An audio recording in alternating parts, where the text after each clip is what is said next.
Howdy folks, today's video is going to be kind of a long one. It's time for the Affordable Rye Showdown.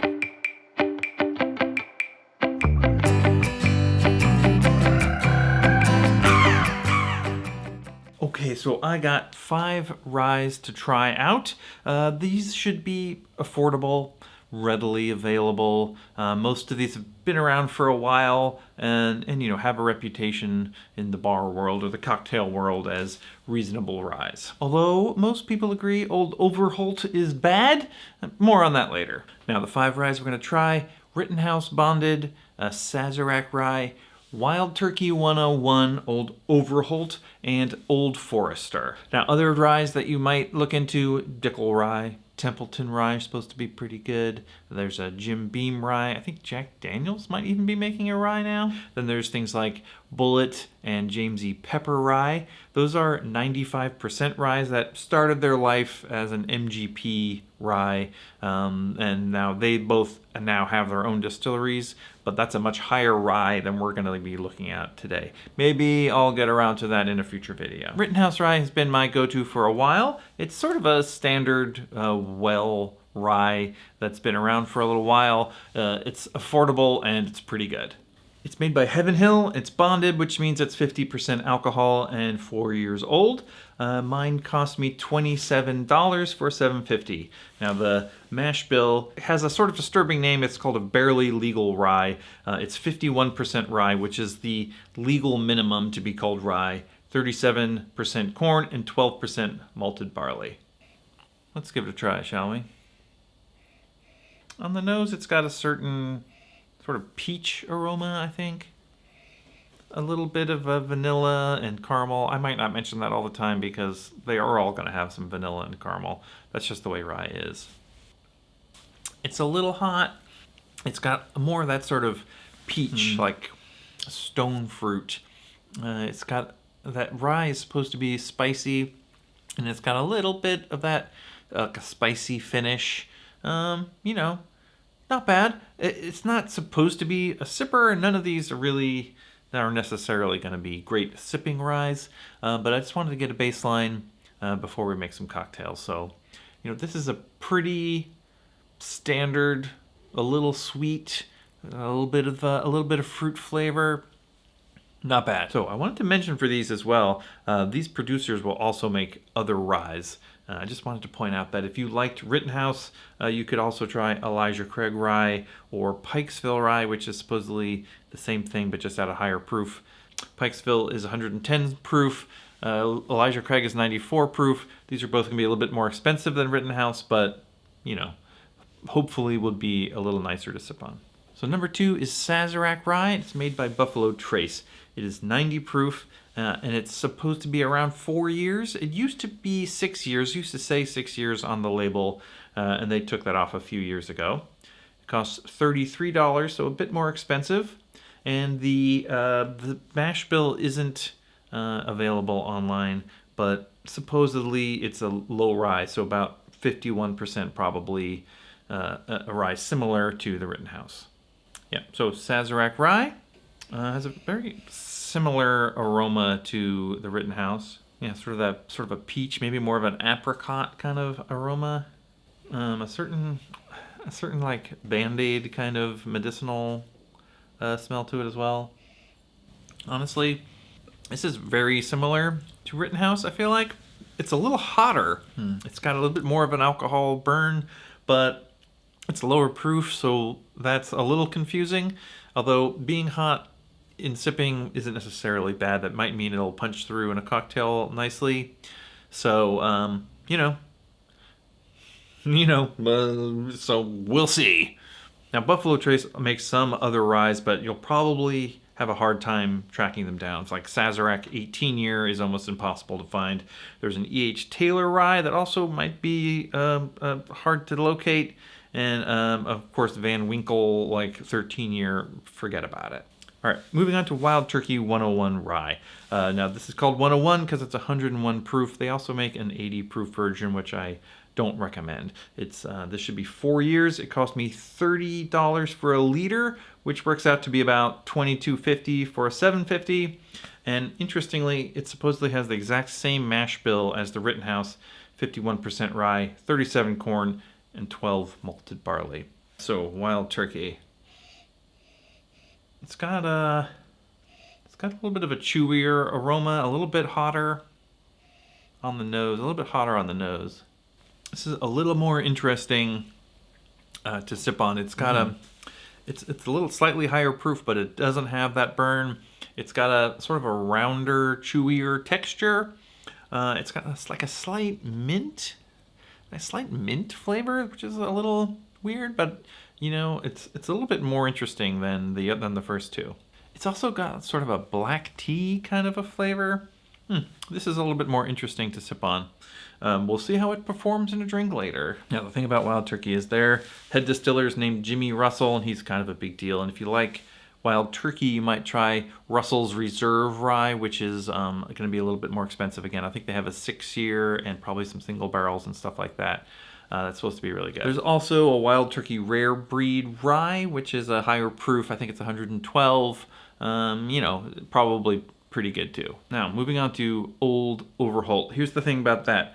They've been around for a long, long time. And like through the 80s, whiskey wasn't so popular, but you could still get Old Overholt. It was only 80 proof. They have since upped it to 86, and they now make a bonded 100 proof version and a 114. But it's basically thought of as, you know, a bottom shelf, cheap rye. But they've been trying to improve their reputation of late. It is 86 proof. I believe it is 3 years old. This bottle cost me $18 for $7.50. So I happened to get this one for free from a friend who gave it to me. I'm not a super big fan of Old Overholt, so expectations are low. Let's give it a try. Kind of a very similar aroma to the first three, honestly. Really, but but sort of less going on. It's not super intense. Let's give it a taste. This is 86 proof, and it is a bit watery. It isn't quite as impactful as the Wild Turkey even. It's got a sort of, I guess, a sort of leathery flavor to it, but it's also got this sort of pencil shavings, like this sort of chewy wood pencil shavings flavor, which I don't love. But yeah, it is a little bit thin. It's got a short finish. It's not awesome. But you know, Jim Beam is a quality producer. Jim Beam Rye is probably okay. There's also Knob Creek made by Jim Beam, which I'm sure is delicious. Now, last up, I decided to throw in Old Forester. We use Old Forester bourbon at work a lot, so I thought this would be worth a try. It's sort of a newer rye. It only came on the market in 2019. It's made at the Old Forester distillery, which is owned by Brown-Forman. It's 100 proof, 4 years old. This bottle cost me $26, and it's got an interesting mash bill. It is 65% rye, which is a bit higher than the others. It is 20% malted barley and 15% corn. So there's a lot less corn in this than in the others, and a lot more malted barley. Let's give it a taste, shall we? And on the nose, it seems like a sort of standard rye. Let's give it a taste. That is a lot more interesting flavor-wise than the others. It has got sort of like a banana, like a maltiness to it. It's got like a banana flavor, almost like an Irish whiskey does. Like a dark fruit flavor. A little bit more of like an herbalness. It's got a little bit of a hot finish, which which might be good for the cocktails. That's not bad. I feel like Old Forester, you know, at $26 a bottle might be like a reasonable, like everyday, have some whiskey in a glass with ice kind of whiskey. Brown-Forman also own Woodford Reserve, which is made at a different distillery, but you know, it's going to be pretty good rye.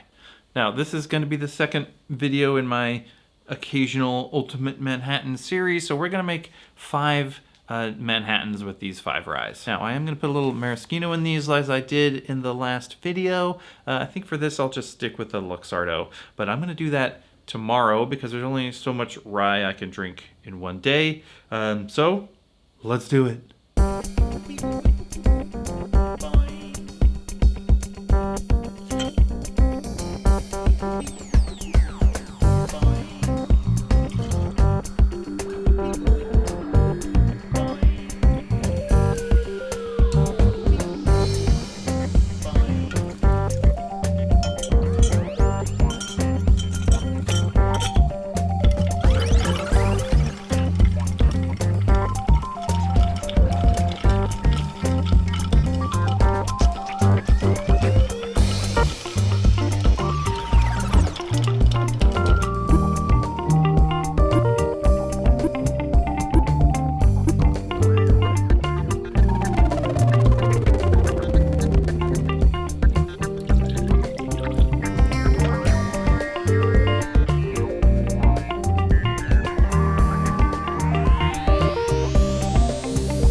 All right, new day, new me. I've made these drinks. Let's give them a try, see what we think.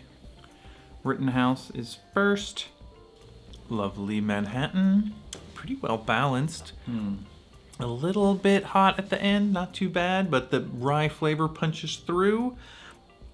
Getting a nice vermouth. I mean, this is sort of what I'm used to. This is what I made last week for a Manhattan, so this is very familiar to me. Let's go ahead and try the Sazerac. Sazerac rye Manhattan. Pretty similar, a little softer, less hot finish, maybe I guess a little sweeter, less of the rye sort of punches through, but I mean overall pretty similar to the first. I'm gonna give the edge to Rittenhouse. I guess it's a little punchier. 90 proof maybe isn't quite enough to carry itself through this whole drink, I guess. Let's move on. The Wild Turkey should be, you know, a little bit of a departure. Wild Turkey. Okay, 101 proof. The rye comes through, but it doesn't taste hot. It's got a nice balanced sweetness to it. I really like putting maraschino in these. I love that little extra sweetness. This is lovely. I mean, the first three, I feel like you can't really go wrong. It's just sort of a workhorse rye in your bar. These three Manhattans are pretty similar and, you know, pretty delicious. All right, Old Overholt is sort of the one I'm expecting to be not as good, but let's keep an open mind. Boop, boop. Yeah. I mean, it's not terrible. What I've heard Old Overholt described as being flabby. And I think that's what I'm getting here. I think that makes sense to me when I try this Manhattan. It's sort of, it's kind of wishy-washy. It isn't like strong enough to like really, to be this boozy drink. It's a little bit, it's flabby. I don't know what else to say. Flabby is a good descriptor. The flavors aren't like differentiated. You know, like you're supposed to get this sort of rye aftertaste, and you really aren't getting it. It just sort of dissolves into a sweetness. So I don't know. That one. I don't love it. Now, Old Forester. This one was the most interesting to sip. Let's see what we think. Old Forester. Yeah, I like that. I like that a lot. It's got a spiciness. Like rye has a spiciness to it. Typically with these, I'm getting that spiciness sort of at the end of the drink, but in the Old Forester it sort of comes through in the mid palate and then comes back at the end, so it's got a little bit more of a journey, sort of more of a roller coaster kind of Manhattan. This I do like a lot. I'm pretty excited because Old Forester, even though it's a little more expensive than some of these others, I'm really liking this one. Yeah, and at 100 proof, you know, it's got the sort of backbone to stand up to these other sweet ingredients. You get that nice lingering spiciness, but it isn't like hot, it isn't like, you know, making you feel the alcohol. Delicious. Conclusions. Rittenhouse, pretty good. It's always been what I've used. It's sort of what I'm used to. It's got a nice flavor, but it's not like super interesting. It's just sort of solid, you know what I mean? Sazerac tasted similar when I just sipped them straight. It tasted pretty similar to the Rittenhouse. In a drink, the 10 less proof sort of made it a little softer, a little less punchy, but not bad. I'd say if you love Rittenhouse and you can't find it, maybe try Sazerac. That probably would work for you. Now, Wild Turkey does have the proof that you need to sort of stand up to some sweet ingredients, and it's really cheap. I'm really thinking that if you're on a budget, Wild Turkey is the way to go. Old Overholt is even more inexpensive than Wild Turkey, but it isn't that good. The 100 proof and the 114 that are available might be a lot better than this 86 proof that I have, but I don't know. The 86 is not a good idea. It's flabby. Like I said, it doesn't really carry a lot of rye flavor through the drink. So I don't know what I'll do with this bottle. It might be okay in a sour or something like that. We'll see. Now, Old Forester. To me, Old Forester is a bit of a surprise hit. It's one of these newer ryes, maybe trying to do something a little different. It's got a different mash bill, and in this Manhattan, it really sort of livened things up a lot. It's got a more complex flavor structure. I really like it. I think going forward, I'm going to try and use Old Forester more.